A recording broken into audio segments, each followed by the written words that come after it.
எங்கள் அம்மாவை பற்றி சொல்லணுன்னா எனக்கு அவ்வளோ ஆசைங்க, எனக்கு அவ்வளோ பிடிக்குங்க. ஏன்னு கேட்டால் மாமியார்ல மாமியாரை பற்றி குறை நேரம் சொல்லணுன்னா மருமகளாக எனக்கு ஜாலமாயிடும்ல. அந்த மாதிரி வந்து என்னோடய மாமியாரை பற்றி சொல்லணுன்னா எனக்கு ஜாலமாயிடும். அப்புறம் வந்து சந்தோஷமும் இருக்குது, எதுவும் கோவமும் இருக்குது அவங்க கையில். ஏன்னா என்னை விட அவங்க எங்கள் வீட்டுக்காரர் தான் அவங்களுக்கு ரொம்ப பிடிக்கும். என்னை விட எங்கள் வீட்டுக்காரையும் எங்கள் வீட்டு பசங்களையும் தான் அவங்களுக்கு ரொம்ப பிடிக்கும். நான் மருமகளில் அப்பப்போ என்னை சீனி பார்ப்பாங்க, விடுங்க அப்படின்னு சொல்லி விட்டுடுவேன். இன்னொன்றுங்க, அதே மாதிரி நாங்கள் கோயில் திருவிழா எடுத்து நடத்துகிறோம். நடத்தி இப்போ நடத்துகிறேங்க. இன்ன வரைக்குமே ஒரு நாள் கூட திருவிழா வச்சப்போ நான் டேட்டே ஆனதே கிடையாதுங்க. அது எவ்வளோ அதிசயம். எனக்கு அந்த டேட்டே தூரம் வர டேட்டாக இருக்கும். ஆனால் நான் ஆக மாட்டேன். நான் சொல்லுவேன், இந்த மாதிரி நீ ஆனினா இங்கே வேலைலாம் பார்க்கணும், நான் பார்க்க மாட்டேன், அப்புறம் ஓரம் தான் போனேன், என்னை ஓரம் ஒதுக்குனேன்னா அவ்வளோதான் அப்படின்னு சொல்லுவேங்க. ஆனால் அதே டேட்டாக இருந்தாலும், முன்னாள் டேட்டாக இருந்தாலும், மறுநாள் டேட்டாக இருந்தாலும், 4 நாள் முன்ன பின்ன இருந்தாலும் நான் டேட்டே ஆக மாட்டேங்க. அந்த அம்மா திருவிழா முடிஞ்சு விடாத்தி முடிகிற வரைக்கும் நான் டேட்டே ஆக மாட்டேன். இது இன்றைக்கி நேரத்தில் இல்லைங்க, கிட்டத்தட்ட ஒரு 25 வருஷமாக. யாருக்குன்னா இதுமாதிரி கிடைக்குமா? எனக்கு கிடைக்கும். இப்போ வந்து எனக்கு 25 வருஷமாக வந்து டேட்டே ஆக மாட்டேன். நான் அந்த அம்மாவுக்கு இருந்து எல்லா வேலையும் செய்வேன். என்னால் முடிஞ்ச அத்தனை வேலையுமே செய்வேங்க.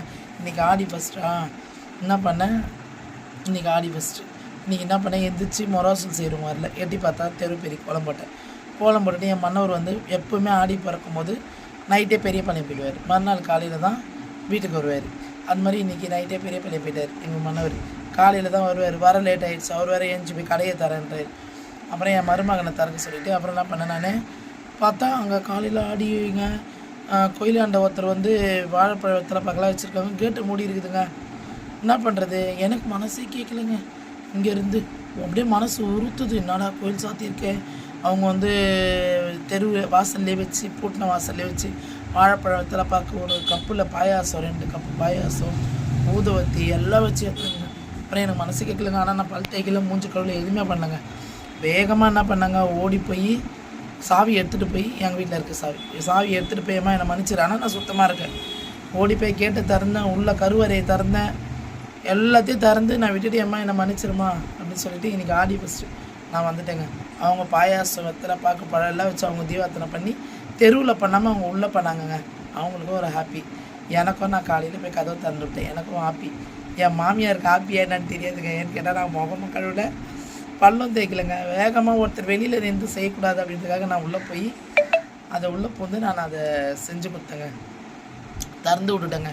ஏன்னா வெளியே வச்சு இன்றைக்கி ஆடி முதல் நாள் தான் கும்பிடக்கூடாதுன்னு சொல்லி. தப்பாக சரியாக தெரில. எல்லாம் கமெண்டில் வந்து கமெண்ட் பண்ணுங்கள். தப்பாக சரியானு என் மனசுக்கு தப்புன்னு பண்ணலைங்க. ஒருத்தர் தெருவில் நின்று எல்லாத்தையும் வச்சு ஒரு அம்மனுக்கு செய்கிறத எனக்கு வெளியே வச்சு, ஏன்னா என்கிட்ட சாவி இருக்குது, இல்லாட்டா பரவாயில்ல, வச்சு செய்கிறது எனக்கு பிடிக்கல. அதனால் நான் வேகமாக ஓடி போய் நான் பல்ல விளக்கலனாலும் பரவாயில்ல, மொஞ்ச கழுனாலும் பரவாயில்ல, அதை செஞ்சுட்டேன். அப்புறம் வந்து குளிச்சுட்டு இப்போ போய் மாமியாருக்கு சக்கரை பொங்கல், துள்ளு மாவு எல்லாம் செஞ்சு வச்சு தீபார்த்தனை பண்ணிவிட்டு இப்போ கடைக்கு ஓடி வந்துட்டேங்க. இதுதான். மன்னிச்சிருங்க. 3 நிமிஷம் ஓடிச்சு வீடியோ.